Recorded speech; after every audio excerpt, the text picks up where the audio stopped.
जय माता दी दोस्तों। ओम नमः शिवाय। आप सभी का अपने चैनल में एक बार फिर से स्वागत है। प्रभु का प्रिय व्रत एकादशी व्रत आ गया है। आज हम सभी भक्तजन वैशाख शुक्ल पक्ष की मोहिनी एकादशी की व्रत कथा सुनेंगे। आप सभी भक्तजन इस कथा का श्रवण बड़ी ही भक्ति भाव और श्रद्धा पूर्वक करिएगा। एकादशी का व्रत बड़ा ही महान है। हमारे सभी शास्त्रों में एकादशी के व्रत के समान और कोई दूसरा व्रत नहीं बताया, पर फिर भी हम में से बस कुछ ही लोग एकादशी का व्रत कर पाते हैं।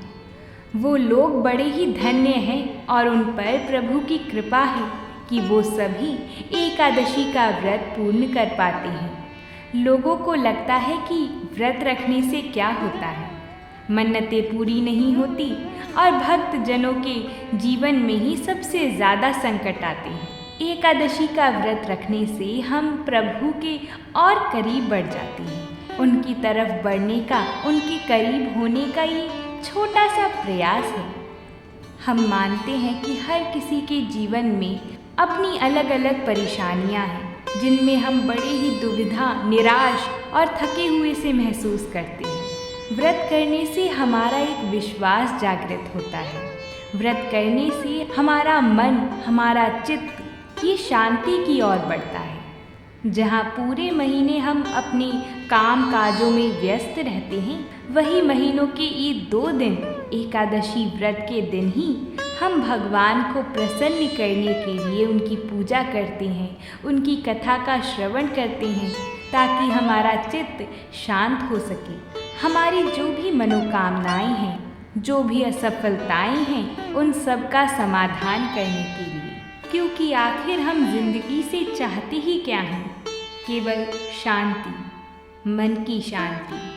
इसी शांति को बढ़ाने के लिए आइए अब हम सभी भक्तजन मोहिनी एकादशी की व्रत कथा को सुनते हैं, जो कि स्वयं भगवान श्री कृष्ण जी ने महाराज युधिष्ठिर जी से कही थी।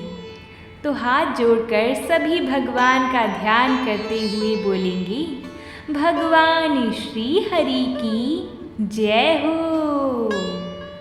महाराज युधिष्ठिर जी ने भगवान श्री कृष्ण जी से कहा कि हे भगवान, मैं आपको प्रणाम करता हूँ। मैंने आपके द्वारा वैशाख मास के कृष्ण पक्ष में आने वाली एकादशी, जिसे वरुथिनी एकादशी भी कहा जाता है, उसके बारे में संपूर्ण विस्तार से सुना है।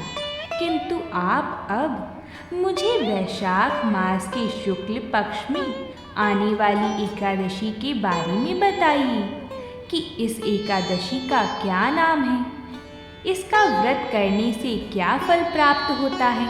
भगवान श्री कृष्ण जी कहने लगे, हे धर्मराज, वैशाख माह की शुक्ल पक्ष की एकादशी को मोहिनी एकादशी के नाम से जाना जाता है। मैं तुम्हें बता दूं कि इस दिन मोहिनी एकादशी की व्रत कथा को सुनने का बहुत ही महत्व है।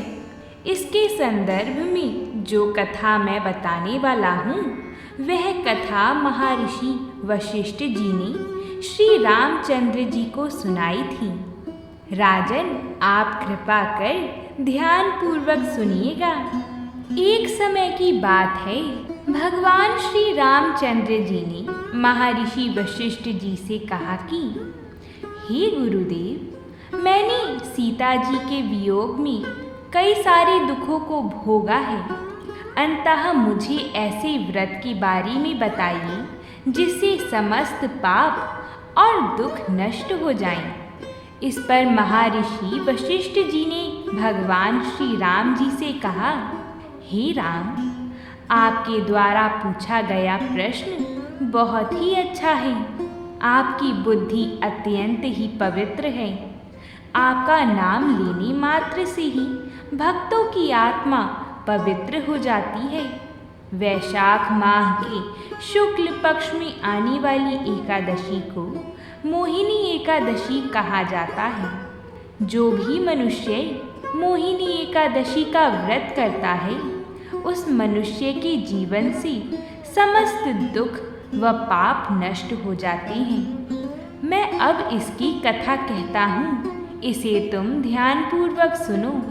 प्राचीन समय में सरस्वती नदी के किनारे भद्रावती नामक राज्य में धुतिमान नामक राजा का शासन था। उस राज्य में ही धन धान्य से संपन्न धनपाल नाम का एक वैश्य भी रहता था।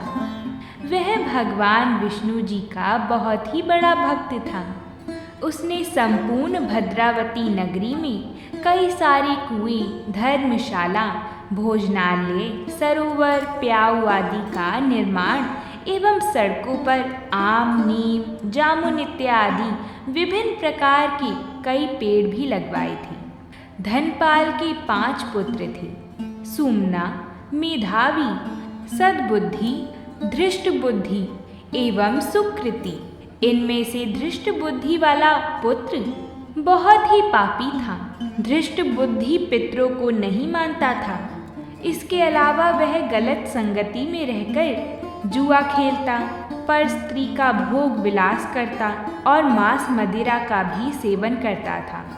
इसी प्रकार गलत कर्मों में वह अपने पिता के धन को नष्ट करता रहा। जब पिता को इन सब बातों का पता चला तो उन्होंने परेशान होकर धृष्ट बुद्धि को घर से निकाल दिया। पिता के द्वारा घर से निकाले जाने के बाद उसने कुछ समय तक अपने वस्त्र एवं गहनों को बेचकर अपना जीवन यापन किया। किंतु जब उसके पास धन समाप्त हो गया तो उसके सभी दुराचारी साथियों ने उसका साथ छोड़ दिया। इसके बाद वह भूख प्यास से परेशान हो गया। कोई मार्ग न दिखने पर धृष्ट बुद्धि ने चोरी करना प्रारंभ कर दिया। जब प्रथम बार वह चोरी करता हुआ पकड़ा गया तो लोगों ने वैश्य का पुत्र जानकर उसे चेतावनी देकर छोड़ दिया। लेकिन जब वह दूसरी बार चोरी करता पकड़ा गया तो राजा की आज्ञा के अनुसार उसे कारागार में डाल दिया गया। धृष्ट बुद्धि को कारागार में बहुत यातनाएं दी गई। इसके पश्चात राजा ने उसे राज्य से निकाल दिया। इसके बाद वह जंगल की ओर चला गया और वहाँ भूख से व्याकुल पशु पक्षियों को मारकर खाने लगा। कुछ समय के बाद वह बहेलिया बन गया, जो धनुष बाण लेकर पशु पक्षियों का शिकार करता और उन्हें मारकर खा लेता था। ऐसे ही एक दिन की बात है कि वह भोजन की तलाश में इधर उधर भटक रहा था। भोजन की तलाश करते हुए वह एक ऋषि के आश्रम में पहुंच गया। उन ऋषि का नाम कौंडिन। वह ऋषि गंगा स्नान करके आ रहे थे तो उनके गीले कपड़ों से गंगा जल की छींटें उस बहेलिया पर भी गिरी, जिससे उसे सद्बुद्धि प्राप्त हुई। इसके बाद वह धृष्ट बुद्धि उन ऋषि के पास जाकर हाथ जोड़कर कहने लगा, हे महामुनि, मैंने अपने जीवन में कई सारे पाप किए हैं।